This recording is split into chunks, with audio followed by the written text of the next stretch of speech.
Trying to diagnose why I've been having problems with the mesh network. Using an RTL SDR version 3 to listen to the 910 megahertz frequency right where near my solar repeater is. And I've got the volume all the way up just so y'all can hear. I was hoping that I would catch one. Anyways, let me turn this down so you guys can hear me a little bit. Just a few moments ago, I was on the frequency that this repeater transmits on, which is right at 910 megahertz, if I remember correctly. And for some reason, I've been getting a lot of packet errors on my repeater. I came up here with an RTL SDR to check and see how noisy this frequency was, and it's pretty noisy. I mean, my noise floor is sitting at like negative 85 dBm, sometimes at best negative 90. So a very, very noisy noise floor. In addition to that, I'm hearing what I think are utility smart meters. They're blasting all over the 900 megahertz frequencies. So I think that's also another problem. Hey, what's up, YouTubers? Thank you so much for tuning into my channel, Signal Trek. Today we're going to be talking a little bit about mesh and the frustrations that I have experienced yet again. I never really dove down the rabbit hole last time. I was unsuccessful. Didn't really try to figure out why I couldn't really connect to other people last time I tried to do Meshtastic. Fast forward a couple years, trying it out again, and I'm sort of running into the same kinds of problems that I had before. Just not really able to connect to people. And I'm pulling up my app for MeshCore and I'm looking at my stats for my packets, and I'm noticing that I'm having a crazy amount of packet errors. And this wasn't all due to just one thing, and we're going to talk about that today. Thanks for tuning in. Okay, so my first frustration with the mesh stuff, everything as far as when it comes to hardware, the software, these little boards right here, these little devices that allow us to do all the Meshtastic stuff. Some of them are absolutely fantastic, and some of them suck, in my opinion. The first thing that I want to talk about is the connectors on these things. They are not robust connectors. I have broken so many of them. Not only the connectors for the power, but the connectors for the antenna. Oh my goodness, I think this is called I don't even remember what they call it, but it's one of those tiny, tiny press-on connectors where you basically have to set it on there and sort of just push it on. And they're only rated for about 30 connections, okay? And then after that, they're toast. I experienced after about 3 or 4 connections, they were toast. Not to mention where you're trying to make a mesh node and you might need to twist the cable a little bit in order to put it in the case. Those connectors, they just want to pop right off. So that was my first frustration with mesh stuff. That's why I've recently ordered one of the rack 1-watt booster kits, because it uses an SMA connector. Huge plus over these little tiny connectors like the rack 4630 and the Heltec V4s use. First world problems, right? My second frustration, was actually my fault. I dropped my mesh node and it didn't damage anything inside of the mesh node. Like, it didn't damage the rack 4630, didn't damage the batteries, nothing came loose. It actually held up pretty well from a 20-foot drop. What I didn't realize, I even took the antenna off to check it. I even snapped the little plastic sheath off of the Alpha 915. Didn't see any damage to it. Put it back on. It was working okay for a few days, and then all of a sudden I just noticed it would receive okay, but it would not transmit. And what was even more weird was that it would advert, but it would not repeat a packet. Couldn't figure that one out. Plugged it into the console on my computer, and sure enough, I was receiving packets, but it was not retransmitting them, as I confirmed with a different repeater what it should be doing whenever you're looking at the console. Whenever you see a receive packet on a repeater, immediately subsequent to that, you should see a transmit packet. I wasn't seeing that on the rack 4630. I was like, why is it receiving, but it's not transmitting?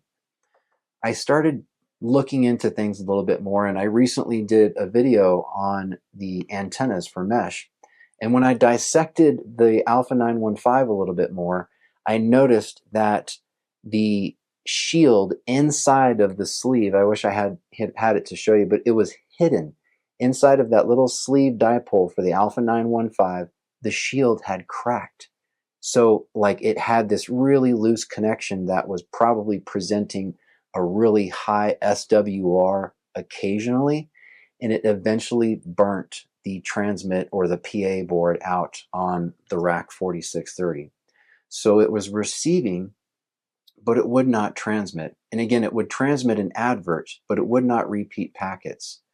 So I don't have any further tools to like diagnose this and try to figure out beyond that what was wrong. I put in a Heltec V4, and sure enough, it was working fine. A little bit more power on that, like it transmits at 600 milliwatts. I was thinking maybe this is a little bit better device, right? Well, lo and behold, that gets kind of getting to my next problem. The 900 megahertz band in the United States is the noisiest band out there, period. The noise floor and everything that's transmitting on it sporadically, with various power levels, is the noisiest band. So trying to accomplish what we're accomplishing with Mesh and LoRa with these boards that are not really sensitive and they're not filtered very well, that led me to figure out that the noise levels are different on all these various different devices. Like the Heltec V3, the Heltec V4, in my opinion, are some of the noisiest. The rack 4630, 4631, they're a little bit better in that regard. When I noticed immediately when I switched over from this to the Heltec V4 that my noise level went up on the Heltec V4. So I went and got one of these. This is a 900 megahertz bandpass filter that's rated for up to 1 watt. You can find these on Amazon. I don't know how much insertion loss this has. I was going to try to test it out on my Nano VNA, but I don't have the right adapters to to make that work. I can't measure it. I'll have to go get the right adapters just to measure the loss on this thing. So maybe some of you out there can chime in on this tiny little bandpass filter. And I found out about this from another mesh group. So ordered a couple of these, and these are definitely my next step to try to mitigate that noise. Now the rack 1 watt booster kit that you can order actually has front end filtering in it. In my opinion, that kit is like the best one that you can get because it already has the filters built in. You don't have to have some kind of external filter where you don't know the insertion loss. And insertion loss at this frequency with this power level can be absolutely crucial. This also leads me back to the point of using a directional antenna. Using a directional antenna for this may not always be the best thing because if you do, being that this band is so noisy, you're going to pick up even more noise in some situations. So just be mindful of that. That tiny little 900 megahertz antenna that you have on top of it, it may not seem like a lot, but you really have to be mindful of using a directional antenna. The last thing that I want to mention to folks when you're building these mesh nodes, so to speak, and it was sort of something that I discovered about my own peak mesh climber node when I disassembled it. When I pulled that package out of the peak mesh climber node, I noticed that the little pigtail that it uses to basically connect from the rack board to the antenna was like 15 inches long. And it was using a coax that I don't even have. It's like a really tiny, what's called micro coax. It almost looks like a small piece of black wire. Extremely lossy at 900 megahertz. And I was kind of shocked to see a pigtail that was that long, but you kind of had to because when you pull it out, you need to be able to not detach from the antenna because it connects all the way from the board, all the way up through the device, through the bottom of the antenna to the bulkhead connector. So when you're designing mesh nodes and things like that, you really want to keep your feed line length, absolutely short. Nothing, if at all possible. I wish there was literally an adapter where you could connect from the board directly to a bulkhead connector and then your antenna. Um, in my opinion, don't go anything longer than 6 inches. I don't know how I'm going to shorten the one on the peak mesh node, but that is one of my gripes on the peak mesh node. The climber version anyways, is that pigtail coax is extremely long. Not to mention that when you slide the board back up inside of the peak mesh unit, you're taking all that coax and like bunching it, scrunching it up, and then it's just laying on top of all those electronics. Not a good design for 900 megahertz. And I know there's some folks that are probably going to bash me for bashing on the peak mesh nodes. Don't get me wrong. I think that they're absolutely awesome, with some caveats. If you want a successful 900 megahertz node, you need to keep into consideration the functional aspects of it, not the aesthetic aspects of it, or the ability to neatly confine a board inside of a 3D printed case. You need to keep your feed lines like nice and neat, not crazy bent. I've seen these pigtails just absolutely routed, just absolutely crazy. You don't want to do that at this frequency at all. So those have really been my frustrations with the mesh network. And again, the next step that I'm going to take is to basically build my own solar node. I'm going to be doing a video on this here shortly, so stay tuned. I'm going to try to keep this as simple as possible. And I'm going to be using that rack 1-watt kit to get on the mesh because it's filtered and it's much higher power than most of the other boards that are available. So stay tuned. So why am I talking about all these frustrations? Because I know there are other people who are going to try mesh and you're going to run into similar frustrations. I don't necessarily want you to give up. There are different things that you can try.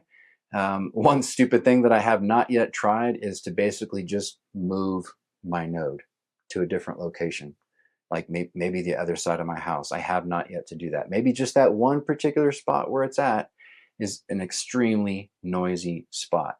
But just by moving it 10 or 20 feet, it could make a huge difference. So again, I don't want folks to get too easily frustrated from this. There are some things that you can do. In addition, you can use filtering, directional antennas to try to avoid noisy areas and the like. But I just wanted to share the frustrations that I was going through with you. That way you are sort of aware of the potential problems that might arise whenever you try to hop on the mesh network. And as the mesh grows, these problems will really decrease. These noise level won't become such a huge issue because we'll have nodes as we become more dense. Nodes will become closer and closer together, and that link between nodes will become stronger and stronger. So still encouraging the mesh network to grow. Thank y'all so much for tuning in today. Until next time, 7-3. We're going to try and see if we can see when my companion node that's here in the shack adverts. I want to see what it looks like on the waterfall. So it's on 910.525.